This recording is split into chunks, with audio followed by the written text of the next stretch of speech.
वैसे तो currency converter project काफ़ी सिंपल होता है, लेकिन मैंने उसमें एक इम्प्रूवमेंट ये की है कि मैंने जिस भी कंट्री का आप डाटा फेच करना चाहेंगे, साथ में मैंने उसके उस कंट्री का फ्लैग भी ऐड कर दिया है। प्रोजेक्ट का मुज़ाहरा करें तो ये है सिंपल सा project, currency related images add किए हैं ताकि थोड़ा-सा रिलेटेबल हो जाए। ये ऊपर कलर कोड भी वैसा ही है। अगर हम चेक करना चाहें कि $10 ये कितने पाकिस्तानी रुपीज़ के इक्वल होते हैं, तो हमें ये बता देगा कि ये इतने पाकिस्तानी रुपीज़ के इक्वल होते हैं। अगर हम कोई और कंट्रीज़ का डाटा फेच करना चाहें, करेंसी फेच करना चाहें, तो ये इस पर क्लिक कर देते हैं, तो साथ ही उस कंट्री का फ्लैग आ जाएगा। अगर हम इस पर क्लिक करें, तो साथ ही उस कंट्री का फ्लैग आ जाएगा। वही ₹10 हम कह लें, वो इतने होते हैं। साथ वो गेटिंग एक्सचेंज रेट आएगा और ये इस तरह हो जाएगा। अगर हम इसके कोड का मुज़ाहरा करें, तो ये है इसका सिंपल सा कोड। पहले मैंने इस तरह ऐड किया था कि मैंने एचटीएमएल से हर एक करेंसी लिखी थी, लेकिन वो बहुत ही ज़्यादा बल्की हो गया था और वो करने की ज़रूरत भी नहीं थी। बाद में जब मैंने ये सोचा कि करेंसी कन्वर्टर प्रोजेक्ट तो काफ़ी सिंपल हो गया है, तो मैंने जब उसमें फ्लैग एपीआई यूज़ की, तब मुझे ये वेकअप कॉल मिली कि अब मैं दोबारा फ्लैग एपीआई के लिए अलग-अलग लिखूँगा, फिर उसको फेच करूँगा।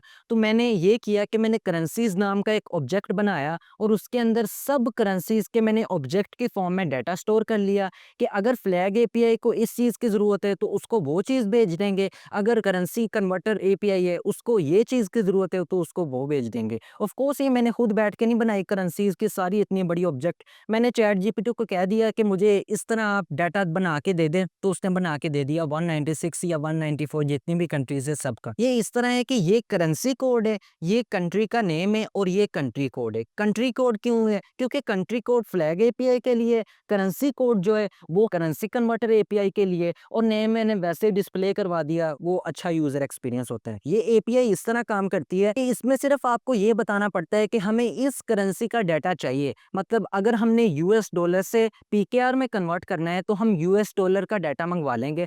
उस ऑब्जेक्ट के अंदर आपको पता चल जाएगा कि यूएस डॉलर पाकिस्तानी रुपीस के कितने इक्वल होता है, हर चीज़ के इक्वल मिल जाएगा, जितनी भी करेंसीज़ है सबके। तो ये एपीआई है, पहले बेस यूआरएल मैंने बना के रख लिया है क्योंकि इसके अंदर हमने फ्रॉम करेंसी अपेंड करना है, क्योंकि फ्रॉम करेंसी का डाटा हमें मिलेगा। तो ये है वो फंक्शन जो कि पॉपुलेट करता है वो सारे जितने भी करेंसी ऑप्शंस हैं। फिर ये जो ऊपर हमने करेंसीज बनाई हैं, ये सब के ऊपर फॉर इन लूप लगाता है, क्योंकि ऑफ कोर्स ऑब्जेक्ट है, ऑब्जेक्ट के ऊपर आप फॉर इन लूप लगाते हैं। ये इस तरह करता है कि ये जो करेंसी कोड है ना, करेंसी कोड में आपको ऑफ कोर्स पीकेआर मिलेगा। पीकेआर वो की है, उसके अंदर एक ऑब्जेक्ट बना के रखी हुई है जिसके अंदर नेम है और उसके अंदर कंट्री कोड भी पड़ा हुआ है।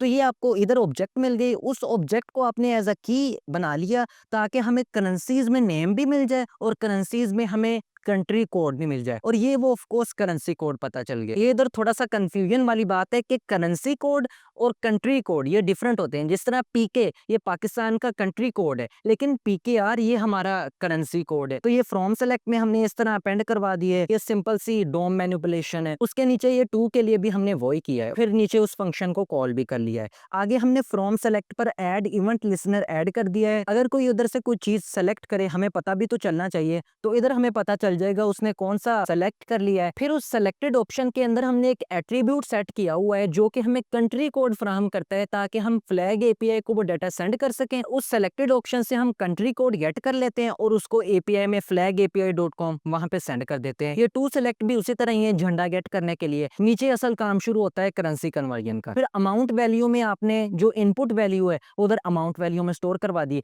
अगर तो अमाउंट वैल्यू कोई भी अजीब खराब नंबर हो गया, मतलब ABC आपने ऐड कर दिया या 0 या -1 ऐड कर दिया, तो वो ऑटोमेटिकली उसको 1 गेट करेगा। हमने ज़्यादा फॉर्म वैलिडेशन करनी नहीं है कि वो ए गेट करे, आपने ये करना है उसको यूज़र एक्स नहीं, हमें क्या ज़रूरत है बताने को, भाई आप उल्टे सीधे ऐड ही क्यों कर रहे हो? हम सख्त लोंडे हैं, हम नहीं ये बताते। अगर तो ये नोट अ नंबर है और साथ में ये 1 से छोटा है, आपने ये कर देना है कि आपने ये 1 कर देनी है। अच्छा ये 2 दफ़ा क्यों है? एक तो ये उस इनपुट में जो कि यूज़र को शो हो रहा होगा वो 1 है, और दूसरा 1 वो है जो हमें डाटा फेच करने के लिए रिक्वायर होगा। फिर फ्रॉम करेंसी उसकी वैल्यू हमने गेट कर ली और यूआरएल वो जो बनाया था ऊपर, इधर बेस यूआरएल लिख दिया, फिर ऊपर से फ्रॉम करेंसी ताकि उसका डाटा हम फेच कर सके, वो हमें बताएगा ये करेंसी किस करेंसी के कितने इक्वल है। नीचे हमने एपीआई इधर ट्राई कैच में रन कर ली ताकि अगर वो फेल हो जाए तो हमें पता भी तो चले फेल हो गई है। अगर तो रिस्पॉन्स ओके नहीं आया तो आपने ये एरर थ्रो करना है कि नेटवर्क रिस्पॉन्स का कोई मसला था। अगर तो कन्वर्जन रेट मिला ही नहीं है, फिर आपने ये एरर थ्रो कर देना है कि हमें मिला ही नहीं है। फिर आगे जो ओरिजिनल हमें इधर से कन्वर्जन रेट मिलेगा कि वो जो डाटा हमारे पास आया है वो एक ऑब्जेक्ट है। डाटा के अंदर जो ऑब्जेक्ट है कन्वर्जन रेट, उसके अंदर जो टू करेंसी जो हमारे पास यूज़र ने गिव की है, उसका रेट हमें बताओ। वो जो भी आ गया उसको हमने अमाउंट वैल्यू से मल्टीप्लाई कर दिया और ये हमने यूज़र को दिखा दिया। अगर तो ये मसला आ गया है कि कोई चीज़ नहीं फेच हो रही, तो आपने यूज़र को ये मैसेज शो करवाना है। अगर तो इंक्लूड करता है मैसेज नेटवर्क रिस्पॉन्स का मसला आया है, तो आपने यूज़र को ये मैसेज शो करवा देना है क्योंकि नेटवर्क का मसला है, अपना नेटवर्क सही करो आप। अगर तो ये मसला है कि कन्वर्जन रेट ही नहीं मिला, फिर आपने ये मैसेज शो करवा देना है। अगर इनमें से कोई भी नहीं मसला, कोई जनरल मसला आ रहा है, तो आपने कह देना है भाई दोबारा करो, आपको करना नहीं आया। तो ये है मेरा सिंपल सा करेंसी कन्वर्टर ऐप। अगर तो आप इसको ट्राई करना चाहते हैं, देखना भी चाहते हैं अच्छा बना है कि नहीं बना, तो लिंक आपको मिल जाएगा, आप वो पेस्ट कर लें ब्राउज़र में, या तो आपको डिस्क्रिप्शन में मिल जाएगा या बायो में मिल जाएगा, कहीं आपको मिल जाएगा, आप ट्राई भी कर सकते हैं। बाकी अगर आप इसका कोड चाहते हैं, तो वो आपको मेरे गिटहब अकाउंट की रेपो में मिल जाएगा। उसका भी लिंक आपको या तो लिखा नज़र आ रहा होगा या आपको कहीं और डिस्क्रिप्शन में या आपको बायो में मिल जाएगा। बाकी खुदा हाफ़िज़ और अस्सलाम वालेकुम।